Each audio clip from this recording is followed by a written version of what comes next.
I'm Chef Frank, this is Protocooks, and today we're making a potato gratin with blue cheese.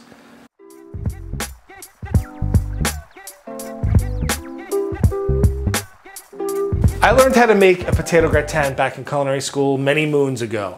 And when I learned it, right, it's a very simple dish, but it does involve some technique. The basic potato gratin is potatoes, a little bit of butter, a little bit of cheese, a little bit of garlic, and lots of cream. Right? Mine's a little bit different. It's not the classic. And it reminds me more of like what you would have had in the 70s, 80s. They called it potatoes au gratin. And to gratiner in French means to brown on top.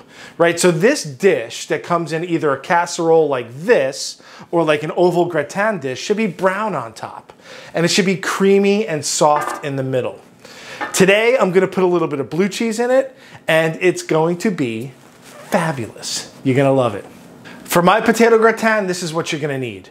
Russet potatoes, heavy cream, milk, butter, bay leaf, thyme, garlic, shallots, and blue cheese. I want to take a second here to thank the sponsor of today's video, Culinary Champignon. They are a Bavarian cheese company. Yes, Bavaria, that's in Germany, people.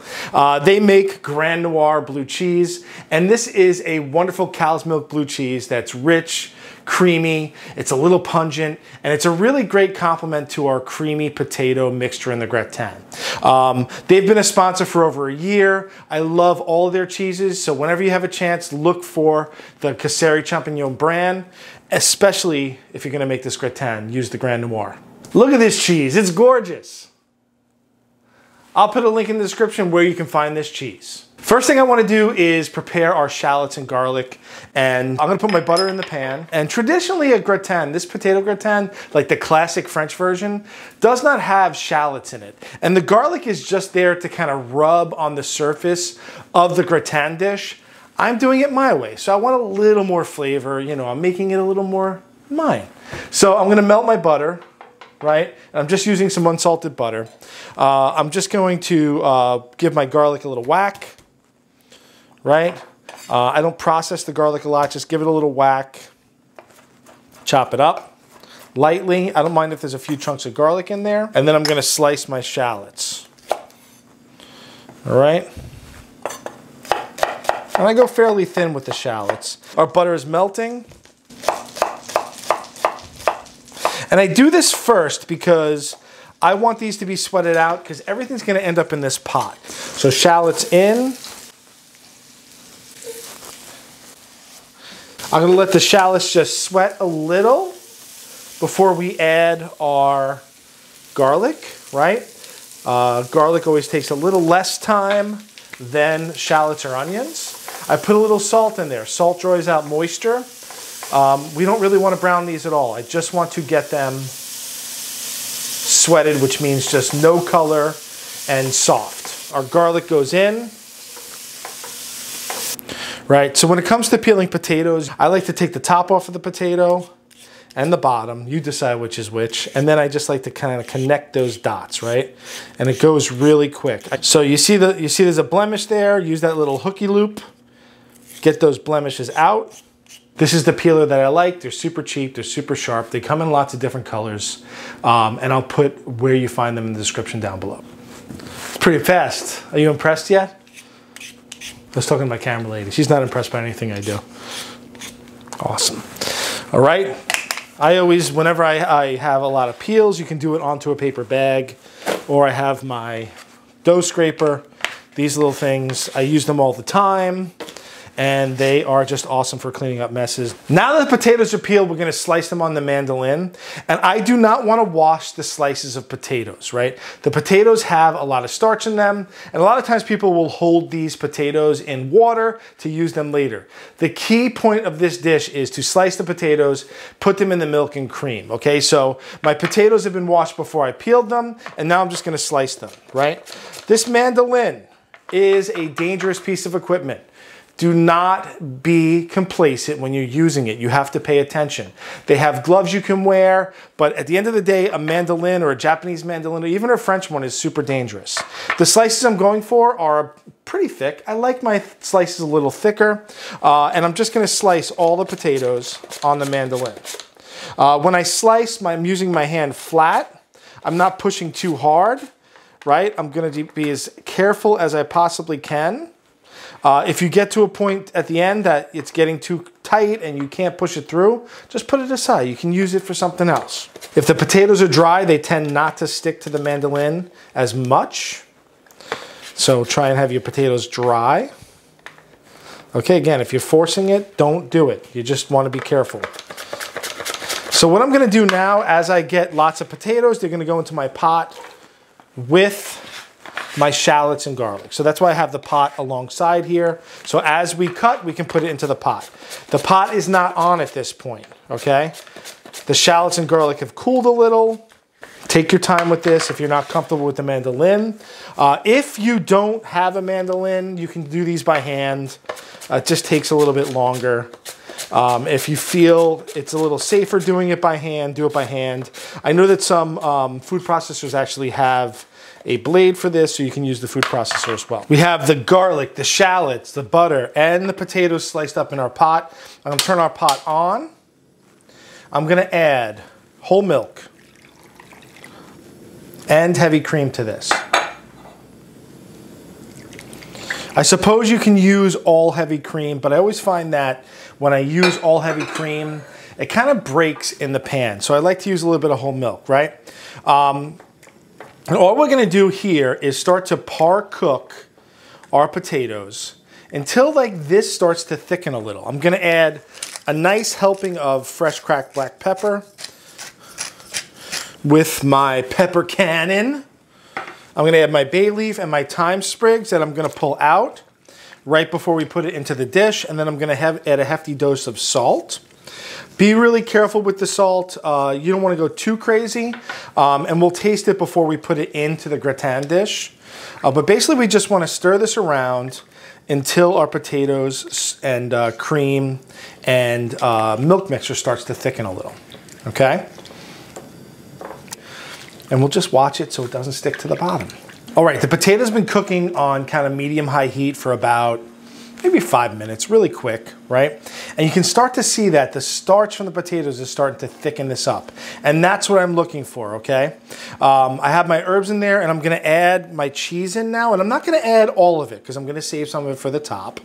I'm just gonna break the cheese up. This cheese is like super creamy, nice and sharp, has some nice salt to it.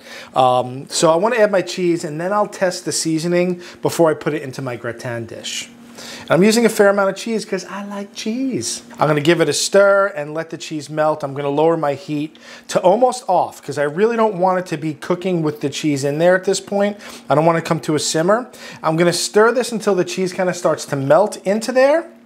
We'll test for seasoning and we'll put it on our casserole. The cheese is melted. I'm gonna give it a taste with my handy dandy tasting spoon just to see how the seasoning is because potatoes take a lot of seasoning. I do think it needs more salt, believe it or not. And a little bit of black pepper. I like a fair amount of black pepper. You'll see a lot of French chefs don't like to use black pepper with white sauces. I like black pepper better than I like white. So I'm going to season this up pretty good, right? I'm gonna season it up so that it has some kind of like flavor to it, right? Give it a stir. You can see that our cream and milk mixture and cheese mixture has thickened up really nicely. And that's what I want. Good. And now what we're gonna do is this. We take this and it goes right into our casserole or our gratin dish, right? So I'm gonna dump it right in. Make sure you make a mess because it will most certainly make a big mess and splash everywhere. So our hot potato mixture's in the gratin dish, and you'll notice that I put it on top of a sheet tray, right? If you put this in the oven with no sheet tray, it's gonna bubble over the sides and make a complete messier oven. So always put a tray or a cookie tray underneath. All I'm gonna do now is make sure the potatoes are kind of flat and even in the dish, that there's no kind of empty spots or voids. So I'm just kind of feeling around that it's kind of even all over the place, and that's what I want. I want it to be nice and even. I have the rest of my Grand Noir blue cheese that I'm just gonna kind of like crumble over the top. Look how creamy that is. We're gonna throw this in a 325-degree oven, and I want this to like bubble away happily until the potatoes are just tender. I don't want the potatoes to be really soft. I want them just to be tender so that when we take it out, it's gonna sit for a little while. It's gonna continue to cook. That's called carryover cooking. So when our potatoes are just starting to get tender, I will take it out and I'm gonna let it rest. So let's go into the oven. All right, look at that. Oh my goodness, it's coming out of the oven. It's still bubbly and super hot. It's probably been in there for almost about 45 minutes to an hour. But look at that nice brown top. That's what we're looking. The gratin is gratinade. It's brown on top, right? The way I assess whether it's done or not is I get a paring knife and I just slide it in. If it slides in with just a little bit of resistance, it's done.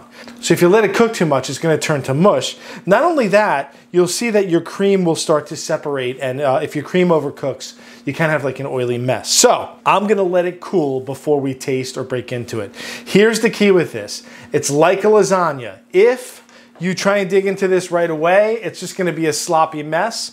We wanna give it at least 25 minutes to sit before we actually try and scoop it out and taste it. I know. It's really hard to do because look how beautiful it is. It's gonna be hard, but let's wait a few minutes and we'll scoop it out and give it a taste. All right, everybody, it's time to taste.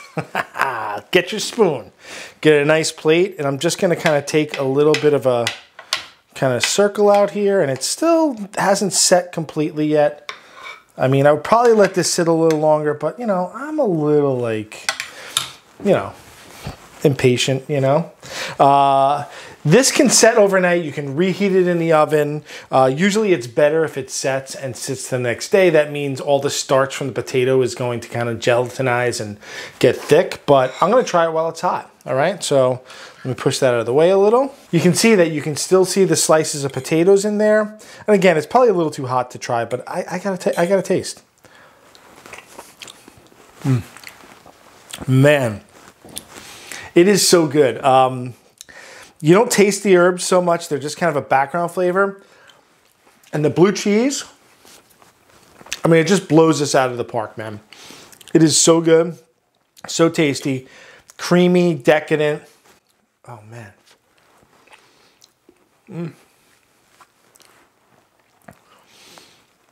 That's like happiness on a plate, people. This will make people think you're a kitchen god or goddess. I hope you enjoyed this video. If you did, give us a thumbs up, like, and subscribe. We have merch in the description down below. We also have a P.O. box down there. I want to thank our Patreon patrons for supporting us.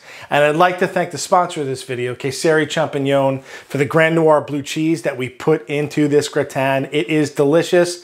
Thank you for your support. And that's it. That is my blue cheese and potato gratin. I'm Chef Frank. This is Proto Cooks. Have a good one.